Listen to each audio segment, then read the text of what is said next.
SCP-867 is called the blood spruce. It kind of looks like, from the thumbnail, a tree made of blood is growing out of a human. I don't really know, but I want to check it out. This one's by Dr. Bob, you guys. Make sure to subscribe to him. Subscribe to me if you like reaction videos, and let's get into this one.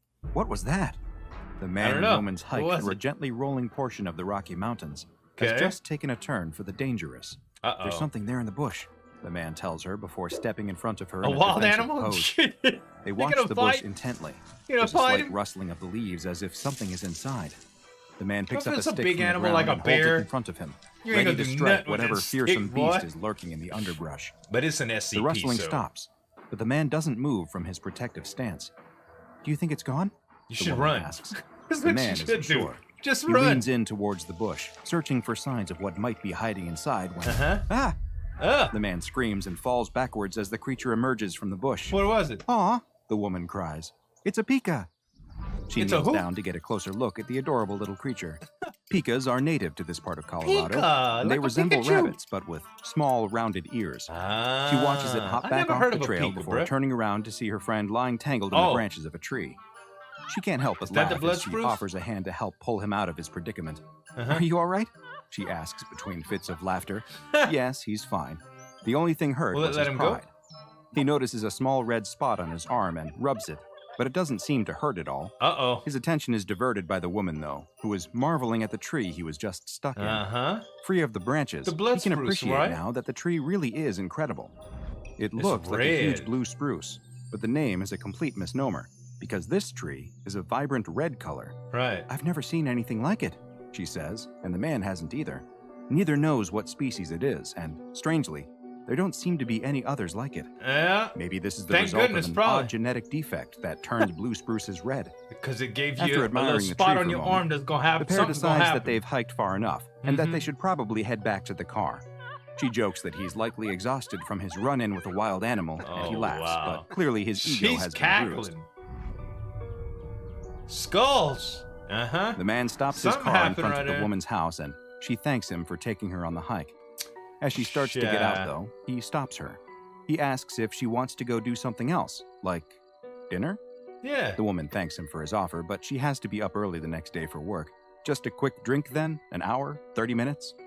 The woman tries her best to let her friend down easy, explaining that she likes him as a friend and as only that. He's trying to opens his mouth to respond, but she stops him. If he valued their friendship, then he wouldn't try to take advantage of it by using it as a backdoor to dating her. He got friend-zoned, man. The man again looks like his pride has been shattered. He apologizes and admits that she is right. It's just that he has such a good time with her that he never wants it to end. She gives him a sad smile as she closes the car door, and he watches her enter her house before he finally And that little bug bite is getting bigger. It's 2 weeks later when the man's phone rings. It's his friend. She explains that she's been thinking a lot about what he said in the car, and that she likes spending time with him too. Maybe there could be something more to their relationship. The man can't believe it. Is this really happening? The woman is serious. She'd like to take him up on that dinner offer, if he's still interested. Her treat. She wants to know what he's doing right. The man suddenly yelps in pain. Is he okay? What was that sound? Yes, I'm fine. It was nothing, the man tells her. Why is it all dark? Now's not a good time. The woman doesn't understand. She thought he'd want to see her. She explains that she's leaving town for a work trip the next day and will be gone for a couple of weeks. She was hoping she could see him before she left, but the man cries out in pain again. He tells her that he hasn't been feeling well all day, but that he'll be all right. Okay, well, get well soon. I'll call you when I get back. Yeah, They exchange goodbyes, and the man hangs up the phone. What's wrong with your arm, buddy? The man looks terrible. He's a zombie. His skin is pale, and his face looks hollow and gaunt. He looks down at his arm and sees that the veins themselves appear to be moving, pulsing, and vibrating. He screams again in agony and falls to the floor, clutching his arm. After writhing on the floor, he manages to summon the strength to reach for the phone. His hand searches on the table above him. Why wouldn't you call 911? He's able to knock it onto the floor. He grabs the phone and starts to dial 911. Before he can press 1 again, another wave of intense searing pain consumes him. Several weeks later, the woman is standing outside the man's house. Mail and newspapers are piled up on his front porch, as if no one has been in or out in some time. The tree done grew out of him like on the thumbnail. Hello? She calls out, but still nothing. She's very worried. She's tried calling him several times. I guess so. He never answered or returned her messages. She tries the doorknob, and to her surprise, the front door swings open. She steps inside, and the room is dark. She's also immediately hit by a strong aroma of pine? Pine? She searches on the wall and finds the switch. Spruce, man. She turns on the lights. Blood spruce? Can't believe what she sees standing in front of her. Red tree. There in the middle of the room is a massive spruce tree. So this thing has multiple instances. She reaches out and touches the tree's vivid red branches. They feel sticky and wet. She pulls her hand away. Blood. And looks down to see that it's covered in a red substance. And she's got the spot now. She notices something else. Stuck among the trunk at the base of the tree is the half-consumed body of her friend. Unfortunately, this pair would never have the opportunity to see their feelings take root and grow, because unbeknownst to them, this beautiful tree is actually a very deadly anomaly, known to the SCP Foundation as SCP-867, but which is perhaps better known by its very appropriate nickname, Blood Spruce. SCP-867 is, or at least appears to be, quite similar to the species of tree Hypodermic pungens, better known as the blue spruce. Of course, there are a number of dramatic differences between 867 and its non-anomalous counterpart. One kills people and one just smells good. Most obvious is the coloration. While blue spruces, as the name implies, are typically a blue-green color, SCP-867 is a deep, vibrant red. There's another major visual difference too, with the blood spruce lacking any sort of seed cones that you would normally expect to find. With no pine cones to protect and spread seeds, you'd be right to ask how SCP-867 goes about reproducing. The answer to that question is what makes this beautiful tree such a dangerous anomaly. The secret to how SCP-867 reproduces is found in its leaves. While they look like pine needles, SCP-867's leaves are, in fact, needles. Their structure is very similar to that of hypodermic needles, and each one contains a single long, thin seed, which sits above a small gas pocket at the base. When a living creature touches the leaves, the tree immediately reacts. It triggers the gas pocket in the base of the leaf to release, which injects the seed into the skin of whatever touched it. Dang! The process is quite similar to that found in auto-injectors, like those used to quickly treat allergic reactions. The seed itself is extremely small and is coated in a liquid that has both anesthetic and coagulant properties, which makes the process virtually undetectable.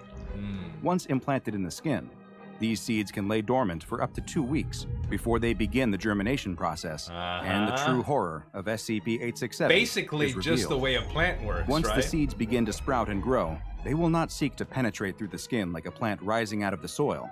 Instead, the strange plant will grow within its host's body, spreading throughout the circulatory system. Root system. This process is extremely painful for the host. The plant's tendrils wind through their veins and capillary system, stretching and pressing against them as the blood spruce grows within them.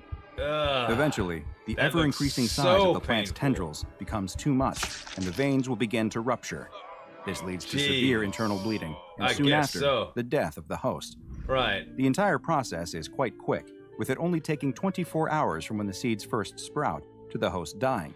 But that single day will feel like an eternity to the afflicted individual, as they feel the plant rapidly growing inside of their body. But even though the host has expired, this parasitoid tree is far from finished with them, or at least their body. Soon after death, a new instance of the blood spruce will burst from the body. The red tree is quite small at first, but it will continue to quickly grow, just as it did within its host's body, and can reach maturity in just 30 days. And unlike most other plants, SCP-867 is able to grow regardless of light or soil conditions, because it does not produce food via photosynthesis. No, this plant is carnivorous. As it grows, the 867 will slowly consume its host's body until nothing remains except the blood-red tree. So what happens Instances after of SCP-867 were first identified in Colorado during the 1990s, following reports of numerous disappearances of hikers and park rangers. The SCP Foundation dispatched a team to the area to investigate, and they soon discovered numerous instances of a previously unidentified tree. Several still young specimens were acquired, though unfortunately, this led to the deaths of several agents who were not yet aware of just how dangerous the red spruces could be. Once their threat level was properly assessed, several specimens were flagged for containment and research purposes, while all of the other identified instances still in the wild were destroyed. The remaining instances of SCP-867 were classified as Euclid and are now securely kept at a Foundation biocontainment site. Procedures. Direct human contact with the plants is normally not allowed, and remote rovers are used for the majority of tests and upkeep. If for any reason it is necessary for a human to enter 867's containment cell, they are to wear full hazmat suits with a Kevlar underlayer, and upon exiting the cell, must undergo a full herbicidal treatment and inspection. Should any possible puncture marks be discovered, they will be forced to quarantine for no less than 15 days. Wow. Ah, nature. That sucks. It's so beautiful, peaceful, and calming, yet seems determined to try and kill us in any number of ways. If you're out hiking or camping in the woods, try to remember this extremely famous adage which I may or may not have just made up. It goes, leaves of 3, let them be. Needles of red, well, you're probably already dead. Wow, Dr. Now go Bob. and watch another... That isn't reassuring at all. There are some adages like that around how to keep safe or what's safe to eat. There's a bunch of little golden rules like that for plants. I like getting my food at the store though. That's just me. Anyway guys, Dr. Bob, make sure to subscribe to him. Subscribe to me if you like reaction videos too. Thanks so much for watching. As always, this is Zueljin signing off. We'll see you next time.